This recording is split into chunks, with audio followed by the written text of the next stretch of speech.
Hi guys, welcome back to my channel with another video. तो यार आ चुका हूँ एक और नई वीडियो के साथ वापस। देखिए, इसमें हम बात करने वाले हैं इंडियन जीएस के बारे में, इंडियन जीके जीएस के बारे में हम बात करेंगे, जिसमें काफ़ी इंपॉर्टेंट क्वेश्चंस रहने वाले हैं। 80 प्लस एमसीक्यूज़ मैंने इसमें डिस्कस करे हैं, ठीक है। 80 प्लस एमसीक्यूज़ मैंने इसमें इंक्लूड करे हैं। तो देखिए, इसमें हम बात करने वाले हैं पूर्व मध्यकाल के बारे में, ठीक है। पूर्व मध्यकाल हमारा माना जाता है 650 ईस्वी से लेकर 1206 ईस्वी तक, ठीक है। 1206 ईस्वी का टाइम इसलिए बोल रहा हूँ, उसके बाद क्या होता है, दिल्ली सल्तनत शुरू हो जाता है, ठीक है। तो इसको उत्तर भारत भी बोलते हैं, उत्तर भारत काल बोलते हैं, बेसिकली राजपूत काल बोलते हैं, ठीक है। जो राजपूत काल थे उत्तर भारत के, उनके बारे में है। फिर इसके बाद दक्षिण भारत के चोल साम्राज्य या चंदेल साम्राज्य हम पढ़ेंगे, ठीक है। तो देखिए, इसका पहला क्वेश्चन है, पूर्व मध्यकालीन भारतीय इतिहास में 750 ईस्वी से लेकर 1200 ईस्वी तक का जो समय है, ये मुख्यतः माना जाता है उत्तर भारत के संदर्भ में, ठीक है। तो ये माना जाता है राजपूत काल, ठीक है। तो ये पूछा जाता है 750 ईस्वी से लेकर 1200 ईस्वी तक का जो काल है, ये उत्तर भारत के संदर्भ में क्या माना जाता है, राजपूत काल माना जाता है, क्योंकि इस टाइम पीरियड पर उत्तर भारत में काफी बड़े बड़े राजपूत हुआ करते थे, ठीक है। तो अगला क्वेश्चन है, 712 ईस्वी में सिंध पर अरबों के आक्रमण के समय वहां का शासक कौन था। जब 712 ईस्वी में क्या होता है, सिंध प्रांत पर अरबों का आक्रमण होता है, ठीक है। अरबों ने आक्रमण करा था सिंध प्रांत पर 712 ईस्वी में। तो उस टाइम पर वहां का शासक कौन होता है, तो उस टाइम पे वहां का शासक था हमारा दाहिर, ठीक है।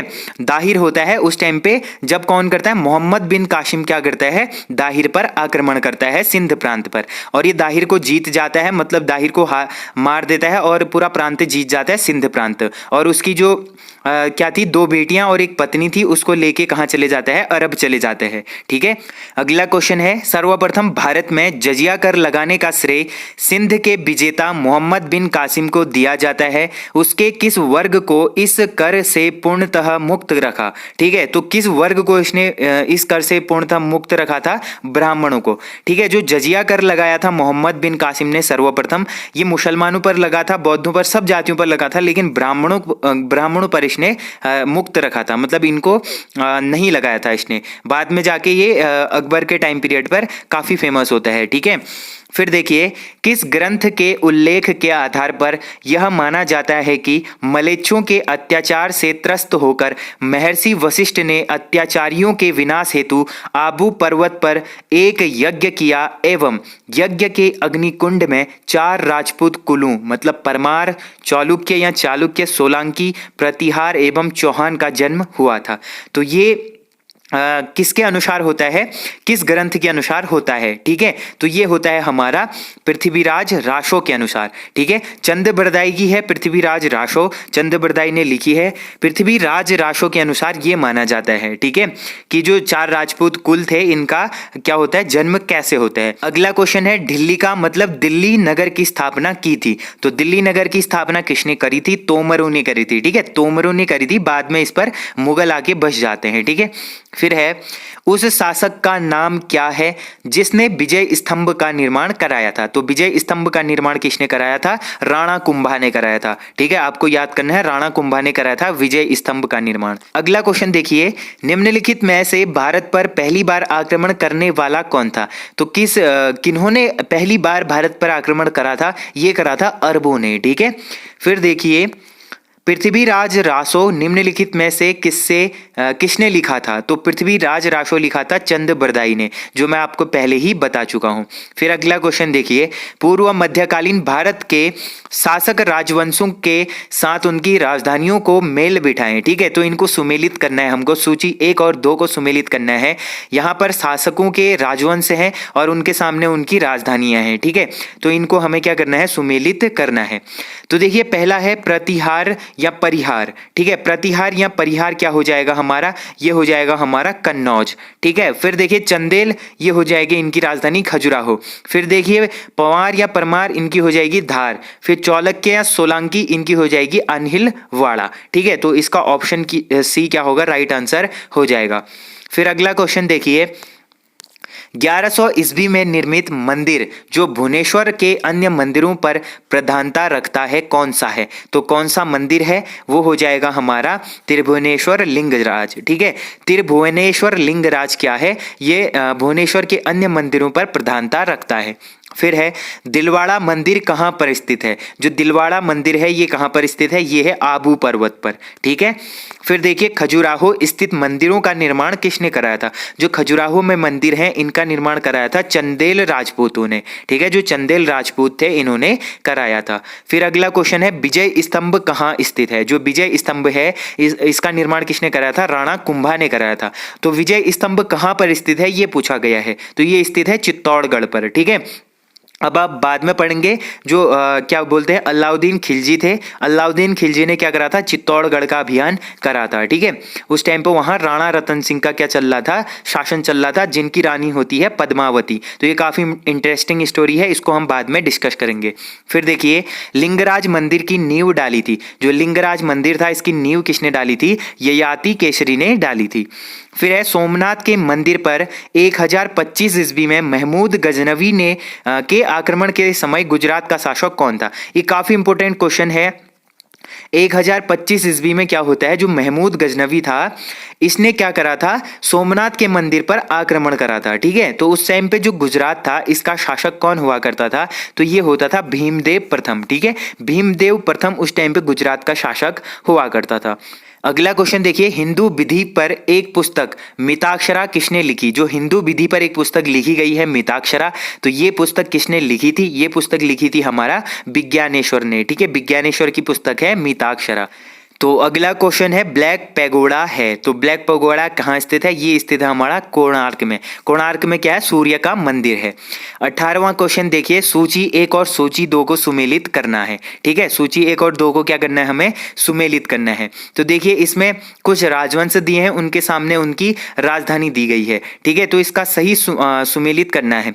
तो देखिए चौहान या चाहमान इनकी राजधानी थी अजमेर। गढ़वाल में जो राठौर थे इनकी राजधानी थी कन्नौज।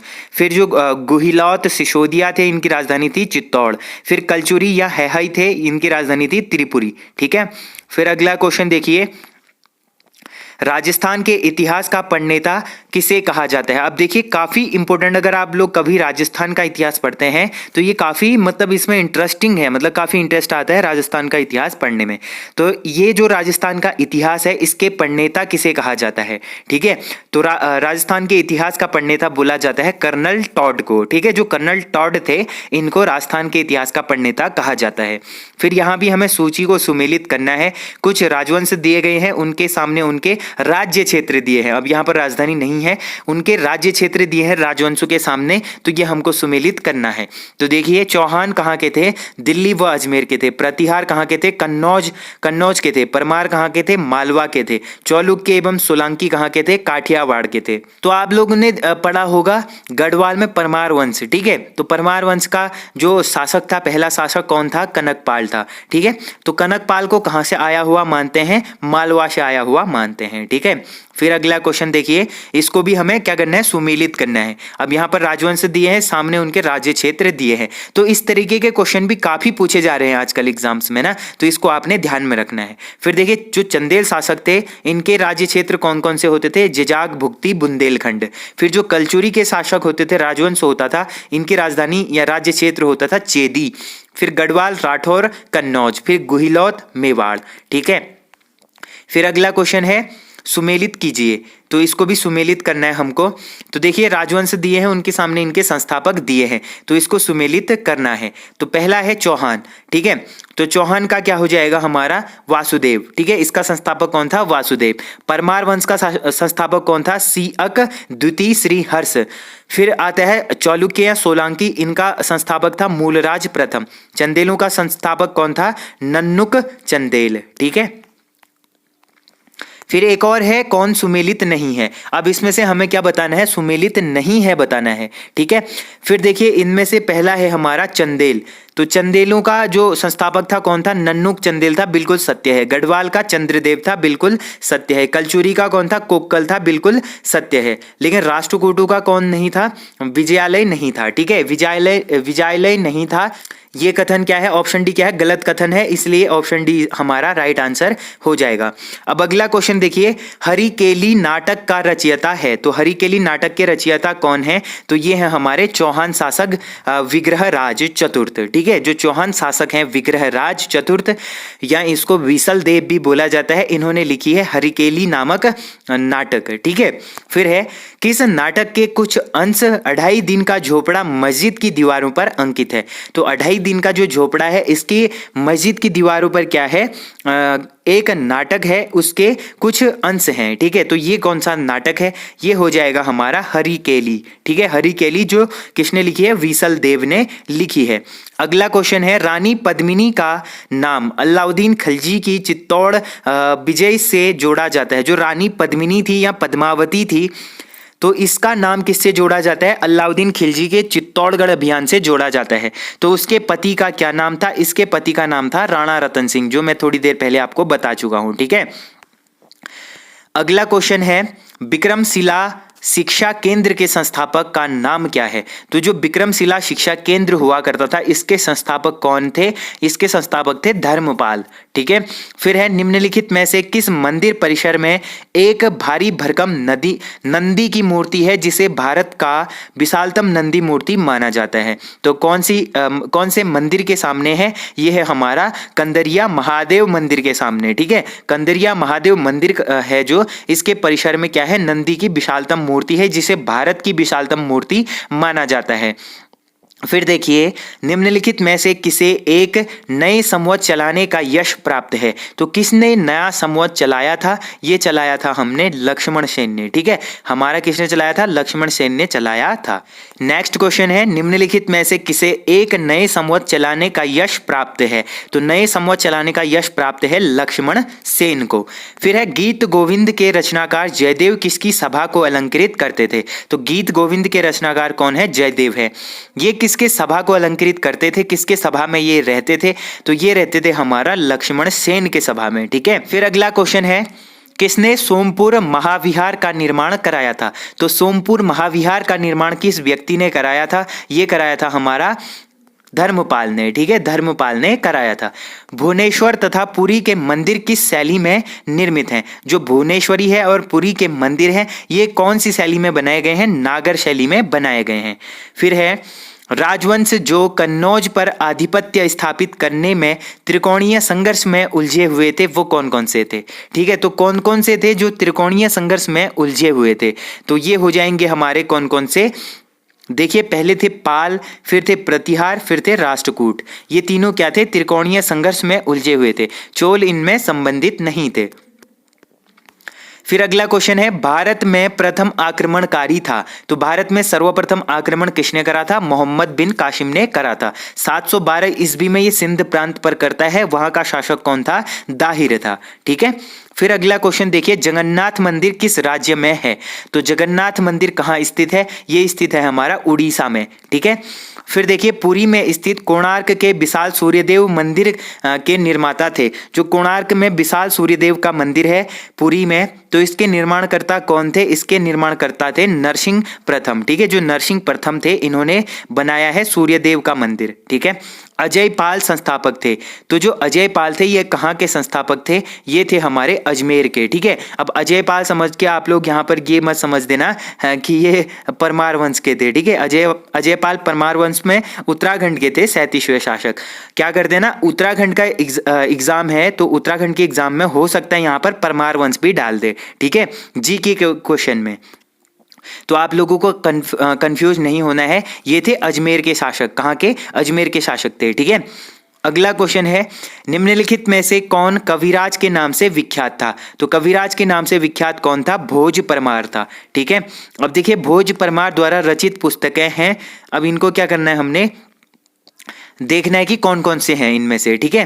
तो जो भोज परमार हैं इनके द्वारा रचित पुस्तकें कौन कौन सी हो जाएंगी। तो देखिए पहला हो जाएगा हमारा सम्रांगण सूत्रधार, ठीक है। सम्रांगण सूत्रधार इनकी रचना है। फिर देखिए सरस्वती कंठाभरण भी इनकी रचना है। योग सूत्र वृत्ति भी इनकी है। आयुर्वेद सर्वस्व भी इनकी रचना है। तो ऑप्शन सी इसका राइट आंसर हो जाएगा, ठीक है। फिर अगला क्वेश्चन देखिए सम्रांगण सूत्रधार का विषय है। जो सम्रांगण सूत्रधार है इसका विषय क्या है, स्थापत्य शास्त्र है, ठीक है। अगला क्वेश्चन है हमारा उसकी मृत्यु से धारा नगरी विद्या और विद्वान तीनों ही निराश्रित हो गए। अद्य धारा निराधारा निरालंबा सरस्वती पंडिता खंडिता सर्वे भोजराजे दिवंगते, यह उक्ति किस शासक से संबंधित है? तो किस शासक से संबंधित है? भोज परमार शासक से संबंधित है। अगला क्वेश्चन है, किस शासक के राज दरबार में जैन आचार्य हेमचंद्र को संरक्षण मिला? तो किसके दरबार में मिलता है? ये मिलता है हमारा जयसिंह, सिद्धराज और कुमारपाल के, इन दोनों के उसमें मिलता है, इसलिए ऑप्शन सी राइट आंसर हो जाएगा। फिर देखिए अगला क्वेश्चन है, वह प्रथम भारतीय शासक कौन जिससे तुर्क आक्रांता मोहम्मद गौरी का सामना हुआ और जिसने मोहम्मद गौरी को परास्त किया था? तो कौन से ऐसे शासक थे? ये थे हमारे भीम द्वितीय। ठीक है, भीम द्वितीय से क्या होता है? मोहम्मद गौरी का आमना सामना होता है, जिसमें मोहम्मद गौरी क्या हो जाता है? भीम द्वितीय से हार जाता है। ठीक है, अगला क्वेश्चन है, किस शासक ने कालिंजर के अजय दुर्ग का निर्माण कराया? जो कालिंजर का अजय दुर्ग है, इसका निर्माण किस शासक ने कराया था? तो इसका निर्माण कराया था हमारा धंगदेव ने। ठीक है, धंगदेव थे, इन्होंने कराया था। अगला क्वेश्चन है, निम्नलिखित में वह कौन सा संवत है जो कलचुरियों द्वारा प्रयुक्त किए जाने के कारण कलचुरी संवत भी कहलाता है? तो कौन सा ऐसा संवत है जिसका निर्माण किसने करा? कलचुरियों द्वारा इसको प्रयुक्त किया गया था और इसको क्या कहा जाता है? कलचुरी संवत भी कहलाता है। तो ये कौन सा होगा? ये होगा हमारा त्रैकूटक संवत। ठीक है, जो त्रैकूटक संवत है ये कलचुरी संवत भी कहलाता है। अगला क्वेश्चन है, किसके राज्यकाल में लक्ष्मीधर ने क्या किया था? कल्पद्रुम या कृत्य कल्प तरु नामक विधि ग्रंथ की रचना की थी? तो किसके राज्यकाल में इन्होंने ये करा था? ये करा था हमारा गोविंद चंद्र के राज्यकाल में। ठीक है, अगला क्वेश्चन है, चंदावर का युद्ध 1194 में होता है, किसके मध्य हुआ था? जो चंदावर का युद्ध हुआ था 1194 ईस्वी में हुआ था, तो किस किस के मध्य होता है? ये होता है जयचंद्र एवं मोहम्मद गौरी के मध्य में। ठीक है, जयचंद्र एवं मोहम्मद गौरी के मध्य में होता है। इसमें अनफॉर्चुनेटली जयचंद्र हार जाते हैं, मोहम्मद गौरी जीत जाता है। अगला क्वेश्चन देखिए, नैषेध चरित व खंडन खंड खाद्य के रचयिता श्री हर्ष किस शासक के राजकवि थे? जो नैषध चरित है और खंडन खंड खाद्य है, इसके रचयिता कौन है? श्री हर्ष हैं।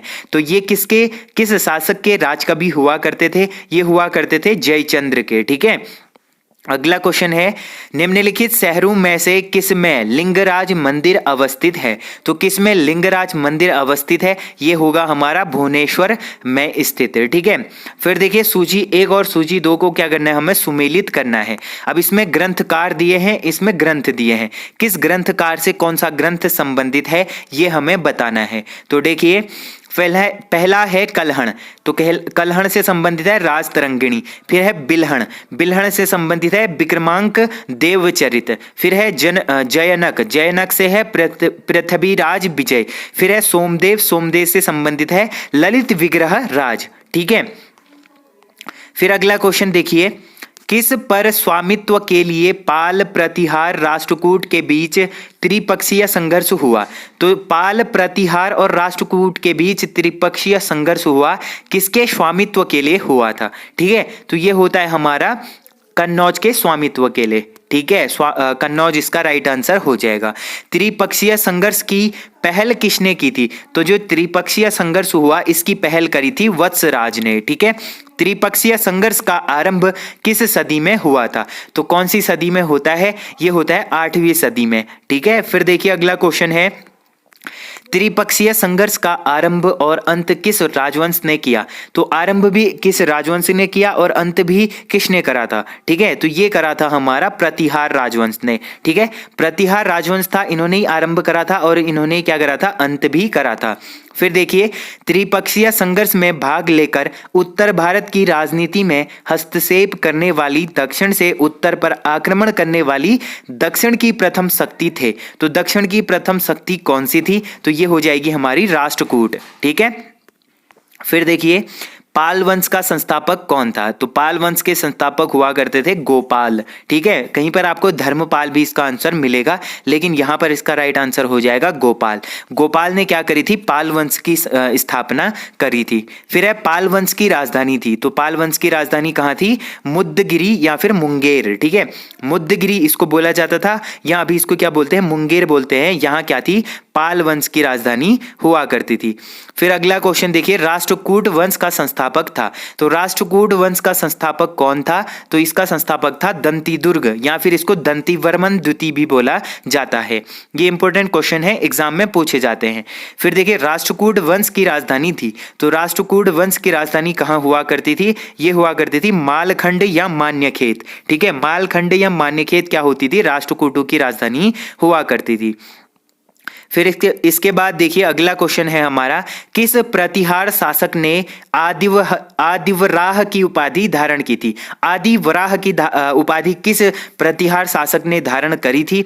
ये करी थी हमारा मिहिर भोज ने। ठीक है, मिहिर भोज ने क्या करी थी? आदिवराह की उपाधि धारण की थी। अगला क्वेश्चन है, किस विदेशी यात्री ने गुर्जर प्रतिहार वंश को अल गुजर एवं इस वंश के शासकों को बौरा कहकर पुकारा था? तो किस विदेशी यात्री ने ये सब कहकर पुकारा था? ये कहा था हमारा अल मसूदी ने। ठीक है, जो अल मसूदी थे उन्होंने कहकर पुकारा था। फिर अगला क्वेश्चन देखिए, कर्पूर मंजरी नाटक के रचयिता राजशेखर। तो कर्पूर मंजरी है जो, इसके रचयिता कौन है? राजशेखर हैं। तो राजशेखर को किस प्रतिहार शासक ने संरक्षण दिया था? जो राजशेखर थे, इसको किस प्रतिहार शासक ने क्या दिया था? संरक्षण दिया था। तो ये दिया था महेंद्रपाल प्रथम ने। ठीक है, फिर अगला क्वेश्चन है, प्रतिहार स्वयं को किसका वंशज मानते थे? जो राम के प्रतिहार अर्थात द्वारपाल थे। तो किसके वंशज ये खुद को मानते थे? प्रतिहार। ठीक है, तो ये मानते थे लक्ष्मण के वंशज। ठीक है, फिर है 750 ईस्वी में बंगाल के पाल वंश की स्थापना करने वाले गोपाल ऐसे शासक थे जिन्हें इनमें से क्या इनका रिलेटेड होगा? तो देखिए, सामंती सरदारों ने चुना था। ठीक है, जो बंगाल के पाल वंश की स्थापना करने वाले गोपाल थे, ये ऐसे शासक थे जिनको सामंती सरदारों ने चुना था। फिर अगला क्वेश्चन देखिए, किस पाल शासक को गुजराती कवि सोडढल ने उत्तरापथ स्वामिन कहा? तो उत्तरापथ स्वामिन किस गुजराती कवि ने कहा था? ये बोला था हमारा धर्मपाल को। ठीक है, धर्मपाल को बोला था। फिर है 9वीं सदी में भारत आए अरबी यात्री सुलेमान ने किस साम्राज्य को रुहमा कहकर संबोधित किया था? तो रुहमा कहकर किसको संबोधित किया था? पाल वंश को संबोधित किया था। अगला क्वेश्चन है, हिंदू विधि की एक प्रसिद्ध पुस्तक दाय भाग के रचयिता थे। तो दाय भाग के रचयिता कौन थे? ये थे हमारे जिमूत वाहन। ठीक है, जिमूत वाहन की रचना है दाय भाग, जो क्या है? हिंदू विधि की एक प्रसिद्ध पुस्तक है।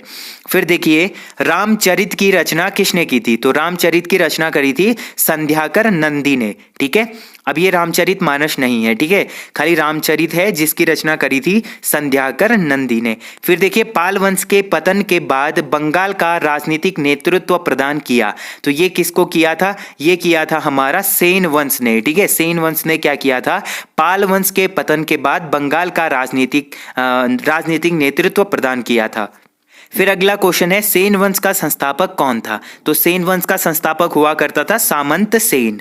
ठीक है, फिर अगला क्वेश्चन है, किसने कुलीन प्रथा यानी कुलीनतावाद का आरंभ किया? तो कुलीन प्रथा या कुलीनतावाद का आरंभ किस व्यक्ति ने करा था? ये करा था बल्लाल सेन ने। ठीक है, फिर है, किसने स्मृति ग्रंथ दान सागर एवं ज्योतिष ग्रंथ अद्भुत सागर की रचना की थी? तो किसने करी थी? ये करी थी हमारा बल्लाल सेन ने। ठीक है, अगला क्वेश्चन है, कश्मीर पर लगभग 50 वर्षों तक शासन करने वाली रानी दिद्दा मूल रूप से किस वंश की राजकुमारी थी? जो रानी दिद्दा थी, इसने कहां पर शासन किया था? कश्मीर पर किया था 50 वर्षों तक। ठीक है, 50 वर्षों तक इसने कश्मीर पर शासन करा था रानी दिद्दा ने। ये मूल रूप से किस वंश की राजकुमारी थी? ये हुआ करती थी हमारा लोहार वंश की राजकुमारी। ठीक है, लोहार वंश की ये राजकुमारी थी। तो ये थे गाइज आज के कुछ इंपॉर्टेंट क्वेश्चंस, जिसमें हमने 73 इंपॉर्टेंट क्वेश्चंस के बारे में बात करी। होप करता हूँ आप लोगों को ये क्वेश्चंस समझ आए होंगे और क्वेश्चंस अच्छे लगे होंगे और आपको वीडियो पसंद आई होगी। अगर वीडियो पसंद आई तो वीडियो को मेक श्योर लाइक जरूर करना, और जो लोग चैनल पर नए आए हैं चैनल को सब्सक्राइब जरूर कर देना।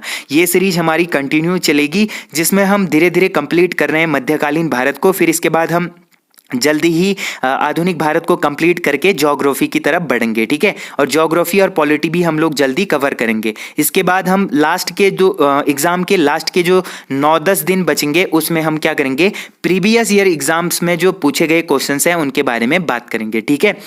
तो यार गाइज मिलते हैं ऐसे इंपॉर्टेंट प्रैक्टिस सेट के साथ, तब तक के लिए take care and bye bye.